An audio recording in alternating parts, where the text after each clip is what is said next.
Sorry, I'm going the wrong direction. All right.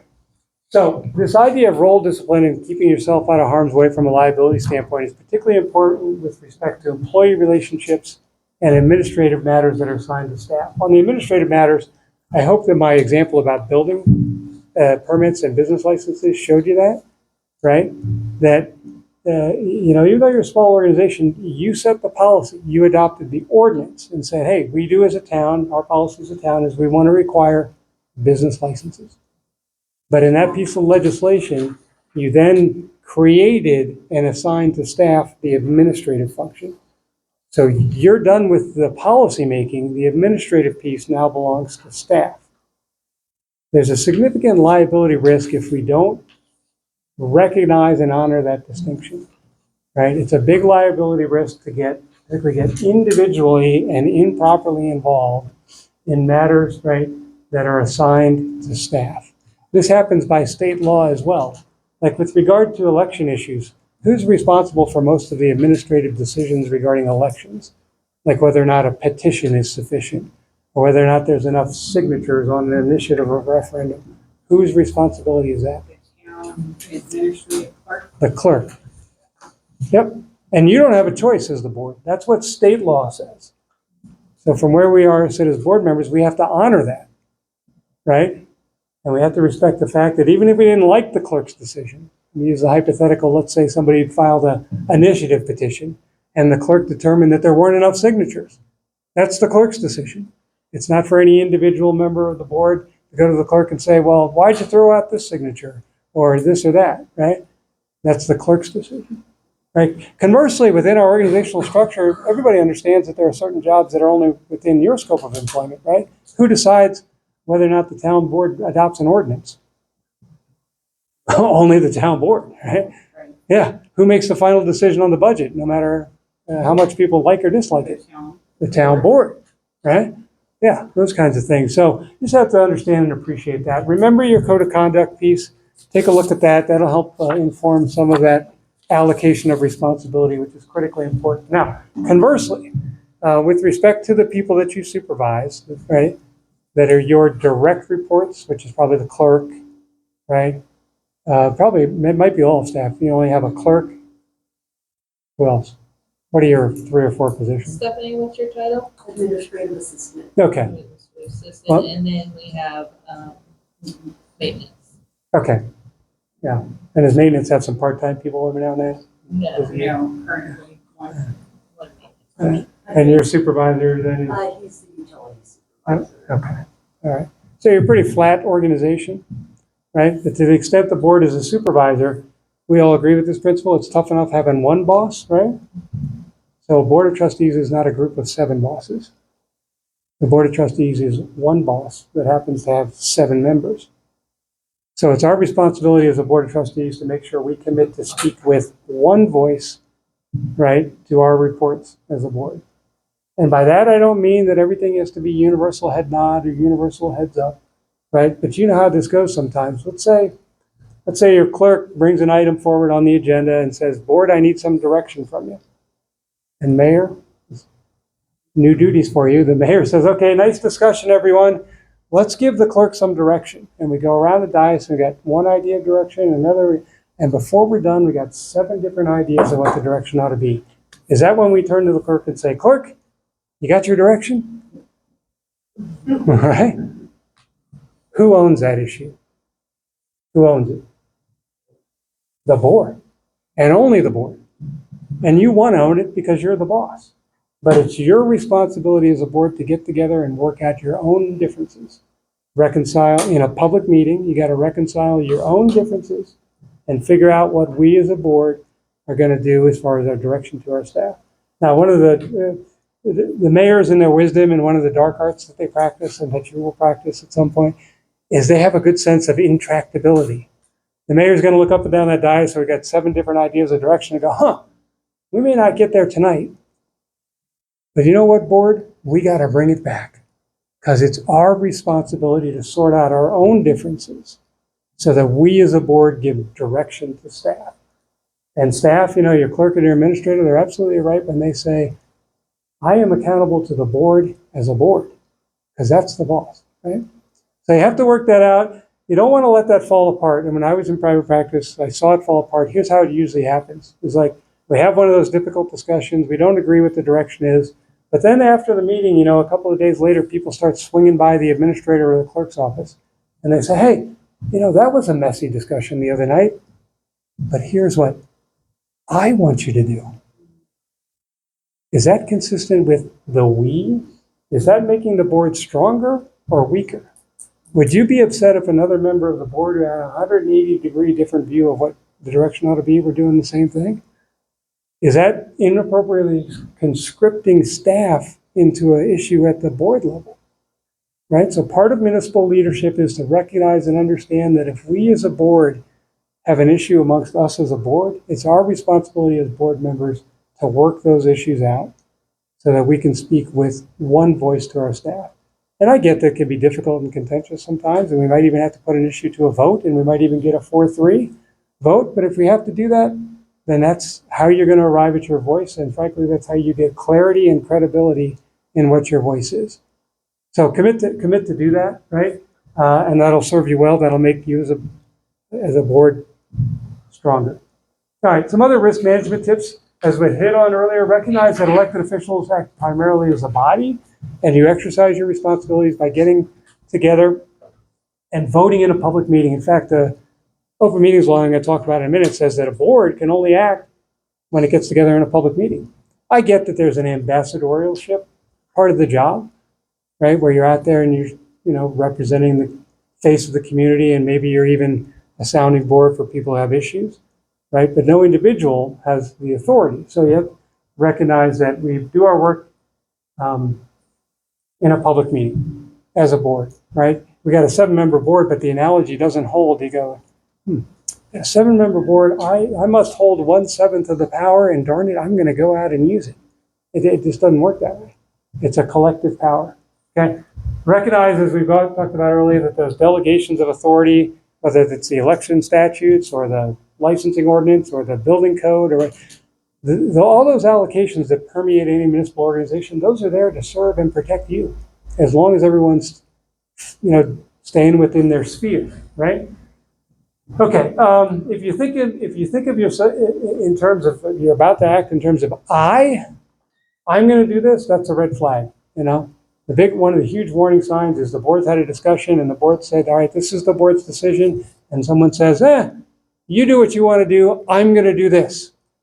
You need to understand pretty clearly that if you go up and do that, you're not doing that as a town official anymore. You're off on your own, right? And that can be outside your scope. And if it creates liability risk, then you could be on your own, right? Another warning sign is this. It's a little more nuanced, but I think it's an important piece as we get oriented to the job. You haven't had this yet, but you might have it. Have you traditionally during board meetings had like a little period of time for board member reports, where each board member gives like an individual update of some kind? Or even it's like at the end of the meeting where the mayor says, anyone else have anything? Anyone else on the board have anything else? And sometimes somebody says, yes, the board, I've got something to report. Since our last meeting, I did this. And everyone's eyes open wide. You go, what? You did what?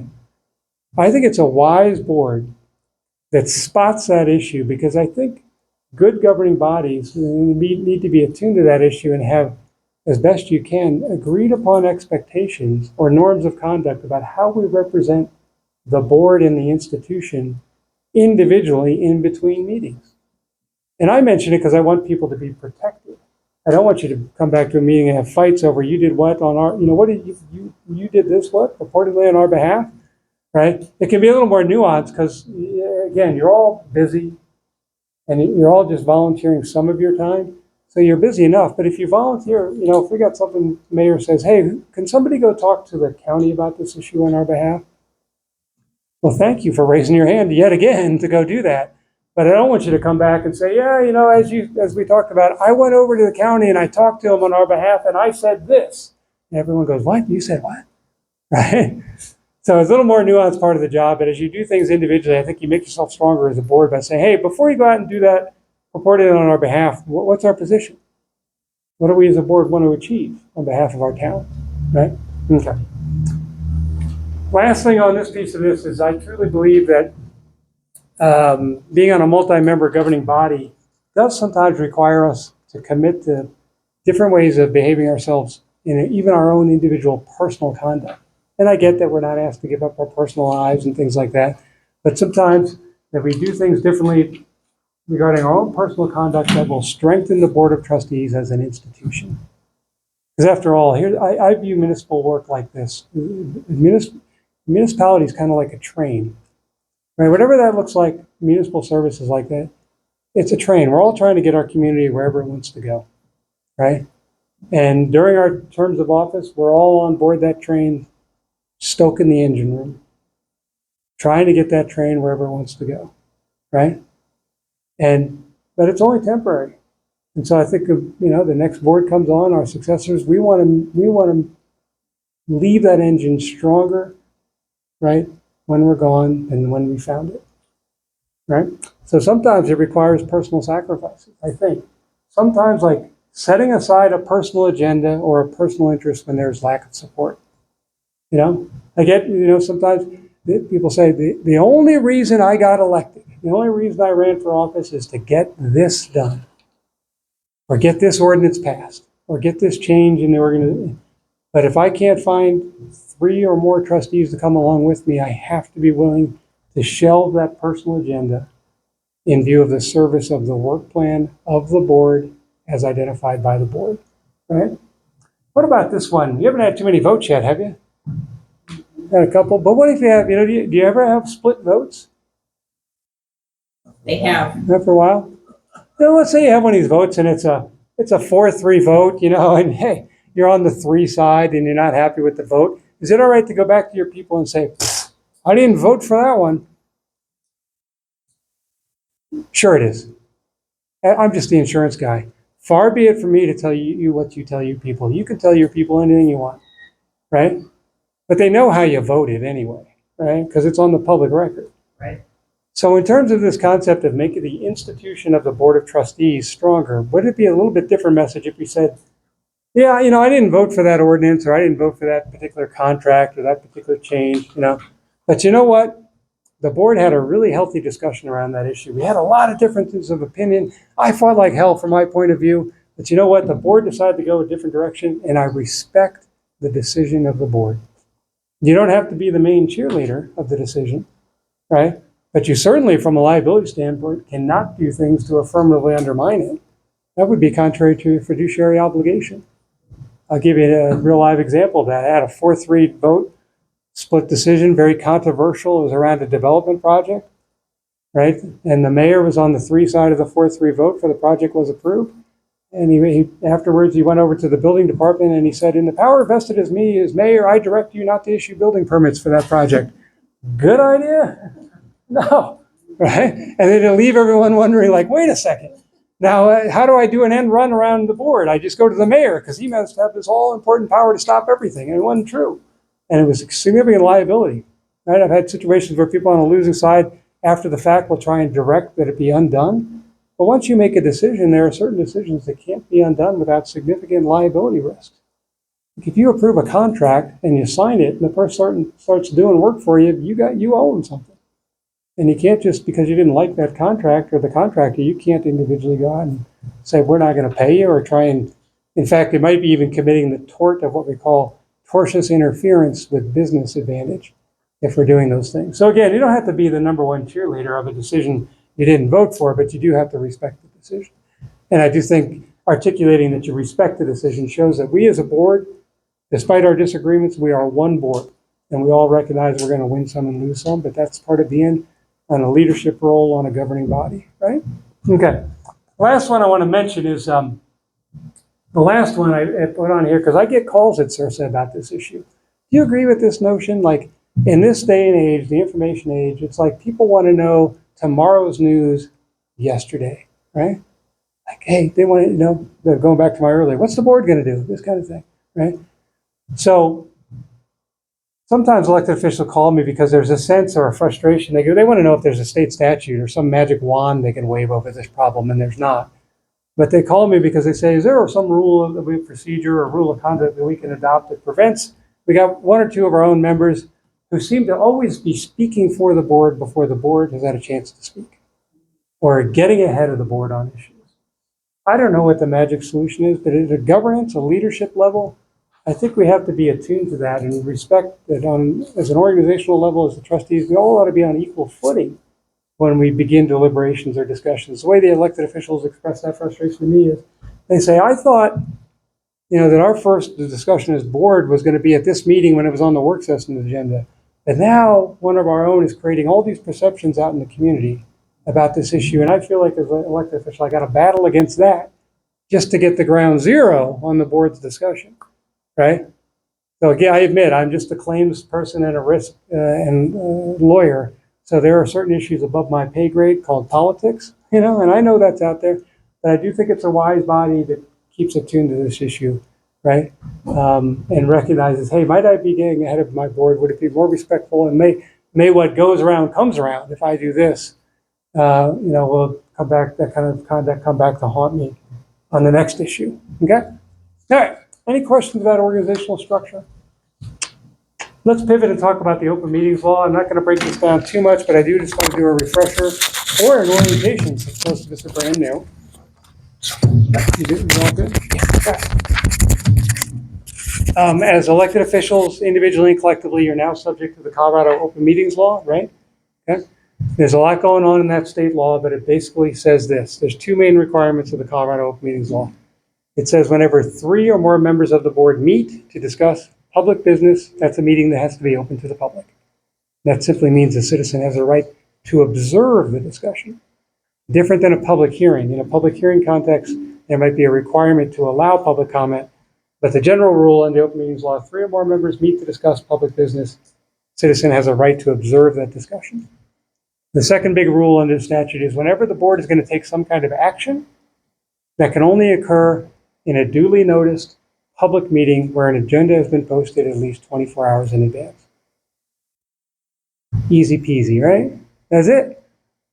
All that. All right, well, here's a couple of things. Sometimes people ask, okay, wait a second.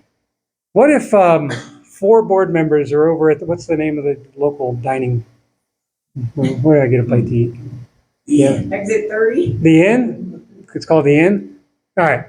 So, what if 4 trustees are over at the Inn and somebody sees that there's 4 board members over there? That's a violation of the open meetings law. Is it or is it not? What do you think? The state statute expressly says it does not apply to purely social gatherings or to chance meetings. So even if the 4 members bump into each other at the end, just 4 trustees being in the same place together is not in and of itself a violation. But in those 2 instances, the statute goes on to say, however, that social gathering or chance meeting the discussion of public business cannot become the purpose of that gathering. So, if the clerk sends out the packet on Friday for next week's meeting and you bump into each other at the end over the weekend, hey, we're going to talk about the Rockies if we want to. They kind of stink. Or we can be more optimistic and talk about the Broncos coming up. But we're not going to talk about town business. We can't say, hey, since we're all here, did you get the packet? Let's talk about decide how we're going to vote on the budget amendment that the clerk put in the packet. That has to wait. It can only occur in the boardroom. That all makes sense? Okay. For purposes of the statute, a meeting includes any kind of gathering to discuss public business, whether it's in person, like we're doing tonight, by phone, or by electronic means. So the rule also applies to email. Okay? So that's why, do you have email? Do you use email to do your job as trustees? Yeah, do not use email for discussion among 3 or more members of the board of public business. We just need to be attuned to the idea, right? And respect the idea that discussions of town board business need to occur when we get, that's where you do your best work. That's when you can look at each other and say, what's your opinion? What's your view? And I know we can feel a little exposed, particularly on the controversial issues, right?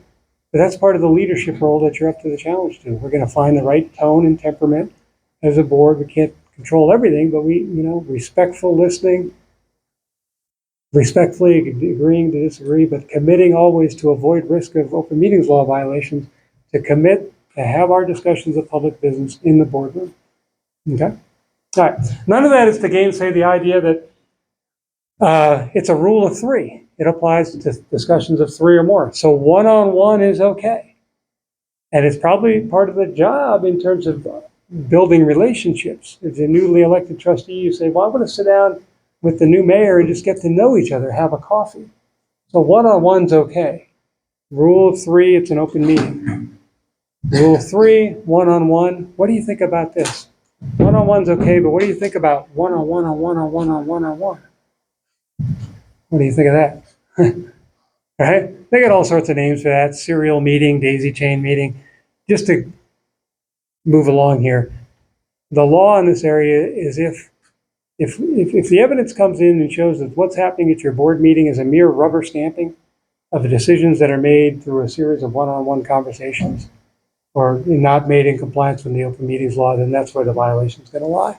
So you all intuitively know where that is. You just have to have, right, the commitment to each other to say, hey, we can't do that. We can't call each other up individually and say, how are you going to vote on that? That's pre-wiring the decision before we've had our discussion and we're taking action outside of a meeting. We have to commit to those best practices around meetings. So in terms of resources around that issue, I've got a handout that talks more about the risk. And with regard to email, it's a little more complicated, but email is a good tool, but not for substantive discussions of town business. It's a good tool for things like you can send out an FYI, you can pose a question. Even if the mayor sends all 7 of you an email and just says, hey, FYI, here's an interesting article, that's fine, but you're not having a discussion. It's just that. So there's some examples around that, okay? Is that helpful? Do we need to talk about social media, or are we good there? We got a social media world here? No. Wouldn't that be, if you call it a live question? That's a live one? Uh-huh. A live one. All right, so on, and I don't know what the live question is, but maybe in terms of just being efficient with your time, there's a chapter in the handbook about social media and elected officials' use of social media. It's a little bit dated on the legal side because the U.S. Supreme Court recently issued 2 decisions that you may have read about in the papers on social media, but the practical suggestions are still the same. If you, wearing your elected official hat, decide you want to get on and be involved in social media around town business, I would encourage you to keep it light, keep it upbeat, and recognize that social media just simply is not the appropriate forum for adjudication of the town board's business. The appropriate spot for that is town board meetings. And if I know it can be a little frustrating sometimes, because sometimes you feel like you're on the receiving end of sometimes less than courteous social media traffic, if that's occurring, right? But hey, on the flip side of that, it's always been the case. It just seems more heightened these days. It's always been the case that to be a public official, you got to have a little bit of a thick skin on some of this stuff and just go, okay, I understand that's people's opinion and they're entitled to their opinions. Here's the comfort. If it's any comfort, if you see something on social media that kind of, there are 10 billion Facebook posts a day, last time I checked. So it seems like this urgent thing that's really got us upset, that's going to be yesterday's news by the end of today. So just let that roll off of us, right? If there are more complex issues around social media, we have resources for your staff that can help you answer some of those questions. Okay? All right, let's keep rolling. Remember, you are allowed to have executive sessions under state law, but only for very limited purposes and only after you follow very precise procedures, okay? So don't have an executive session without staff present. Use a script. Make sure that you self-police in executive sessions. Your code of conduct requires that you maintain confidentiality of confidential information unless the board agrees otherwise. Right? Do you have executive sessions now and then? Mm-hmm. Okay. A good way to get on the same page about confidentiality is when you're in that executive session, maybe it's the mayor or whoever's leading the discussion says, before we leave the executive session, of all the confidential information that we've discussed as a board during this executive session, which information, if any, leaves the room and who's our spokesperson? And then you're all on the same page. And as fiduciaries of the entity, you're obligated to honor that confidentiality. That's true even if you voted against going into executive session. That's true even if you can't stand the idea that was discussed in executive session. That's true even if people are calling you after the session. I represent towns back in the day. sometimes there'd be people standing at the door. Hey, what'd you talk about in executive session? Right? But as fiduciaries, you're the ones as the government, the leaders who just decided it was appropriate and defensible to have an executive session to protect the interest of the town as an organization and the community. And so let's break that down by individually leaking confidential information. Not only does it erode your power, it's against your fiduciary obligation. Okay? Your local rule says confidential information shall not be released unless the board in advance approves its release. Okay? Let's see. In terms of meeting practices, you'll develop things around this, but plan for and have good orderly meetings. Use your agenda as a guide. There is an open meetings law compliance issue around the agenda because state law says your agenda shall include specific information where possible. So be careful. You don't add items night of, right? Now I get into the best of intentions. We might have forgotten something, and maybe if it's a minor thing. But I call agenda setting, you don't want to have an empty chair principle. We don't as a board want to show up at the meeting and say, oh, I forgot these items. And look out in the audience. If there was a chair that's empty that would have been filled, had someone known that you were going to talk about that issue this evening, then put it on the next agenda. Have a practice, whatever. All of our members have different practices. There are some fairly standard approaches, but have a standard practice for how we decide what gets put on the agenda. Now, I don't know what that looks like to you, but if you decide that the board as a whole would like, and each member would like an opportunity to have input on how the agenda is structured, then a lot of our members have this item on their agenda called, usually near the end, it says items for upcoming agendas. And then you're in a public meeting talking with each other about, hey, what do we want to talk about at our next meeting? Let's give the clerk feedback on what the topics ought to be for the next agenda. There's no open meetings violation risk there because we're doing that in a public meeting. If we just call it items for upcoming agendas, it gives us a little bit of safety to individually float an idea to see if there's interest. Now I may say, hey, mayor and board members, I'm interested. I'd like us to, think about adopting a new organizational structure. Is there any interest in that? And then you get at least an initial sort of sense of yes, no, when, that kind of thing, right? So have good practices around that. We kind of pride ourselves in informality at local government, but you can have informality to a fault. You want to remember that this is the governing body meeting. You've got a nice setup for a dais, right? With respect to that, whatever the formality looks like to you, you got a podium, like the things like do people have to be recognized, both on the board and in the audience before they speak, right? Under law, if you have procedural rules, they'll quite often say that you need to be recognized by the presiding officer before you have the floor, right? How does that work for us? Have some good practical house rules around common meeting issues, including things like public comment period. Do you have public comment periods? Right at the beginning, correct? Yeah. Yeah. And you have to decide, are we going to have a time limit for speakers? If you do, then make sure it's just even-handedly enforced, right? I do separate trainings on these issues, right? But recognize that if we do have a time limit, that it's even-handedly enforced. And then we have a way, I don't see one in the room, but a good way to, get everyone's buy-in is have a clock that people can see if we're going to have a time limit, right? And we'll get buy-in and people, hey, let's all, to the extent we're having a community discussion, let's all agree that when it's my turn, I get the floor and everyone else is respectfully listening and I get my 3 minutes or 5 minutes, then I see. And then you cut them off. And then I see the podium. Well, in terms of enforcement, yeah, we can. I watched it the other day on another. Oh, me? Meeting. No. Huh. And when the person was speaking, the mayor said time. Yeah. Time, kept saying time, and they just had to cut it short. Yeah. Yeah, I think it's good, have common habits, a 15-second warning, your time's up, right? And I think you're leaning towards, what if they don't stop, right? We ask them again, right? I think at the end of the day, what I would suggest is the best risk management perspective to protect yourselves from any risk is you just take a recess. Just take a recess. We'll come back, we'll end public comment period because people aren't honoring the rule of procedure. We're not going to, forcibly remove anybody from the room, or we're going to take a recess. When we come back, we're just going to move on with our agenda. Sorry that we haven't all agreed upon the norms of conduct. that would allow for efficient flow for everyone to speak. But if we have people that just keep talking over and over and over, under law, whatever your thoughts on it, fair or unfair, whether you like it or not, I'm just here to tell you what the law is. A 3-minute rule, content neutral, is enforceable. But it has to be content neutral. We are not going to squash people's participation based on the viewpoint of what they're saying. So if I stand up as Citizen Sam, you call me up to the next comment, here comes Citizen Sam, and they go, oh, there's Sam again. We know how this is going to go.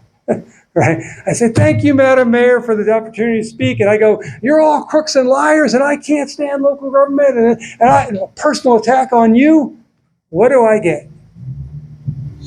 I get another 2.5 minutes to say what I want to say from a First Amendment perspective, right? As long as I'm doing things that are not doing things that are outside of your purview, because that's what law enforcement is for. If someone is actually violating the criminal statute of disrupting a public meeting or disorderly conduct, that's for law enforcement, not for you all.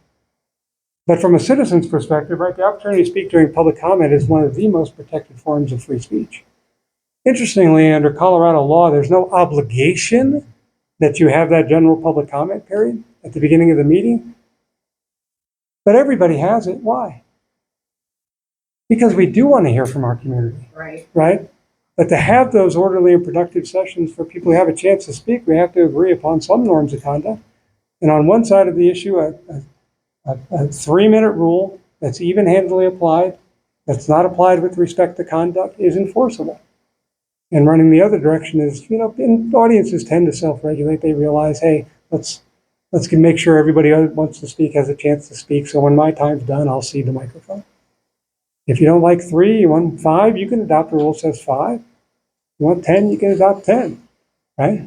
It's up to you on those issues, okay? But I would encourage you on those couple of things to think about is sometimes public comment period, somebody might be asking you a question, but you may be thinking, well, I don't know the answer. And it's kind of just going to disrupt. We want to be responsive, but sometimes, and part of the job is you're not expected to know all the answers to all the questions that come up on the fly. So maybe a better way of managing that is during public comment period, just remind everybody, this is your opportunity to tell the board what's on your mind. We really don't have the ability to have back and forth and answer every question, but if you raise questions during your public comment, know that staff or some of us are keeping notes so that later on, if it really is a matter of town business that someone can help you with, then we'll have our clerk get in touch, right, and follow up with you. Or maybe if it's one that's an easy answer that we, hey, thank you for your question, Mayor. When's the board going to do something about this street closure over here? Go, okay, why don't you finish with your comments, and maybe at the end of public comment, someone will address your question about the street closure. Then at the end of public comment, you can reach back and say, okay, during those earlier, there was a question about the street closure. Let's have our maintenance person just give everybody an update on where that project's at. And that helps us all understand without having that back and forth. Because then you start wondering where you're at with the 3-minute rule when there's a lot of back and forth. Yep. And then on the personal attack one, right, there's probably nothing you can say in the moment that's going to change that person's mind, right? So we're just going to get to the end of the 3 minutes and say thank you for your comments and move on. The mayors, you can always say we'd ask that you be civil and courteous and professional, but enforcing civility has always been difficult, right? So we're just going to engage in the behaviors that we want to see, control our own behaviors, and that's the best we can do. Right? Is that helpful? Thoughts, question? Okay.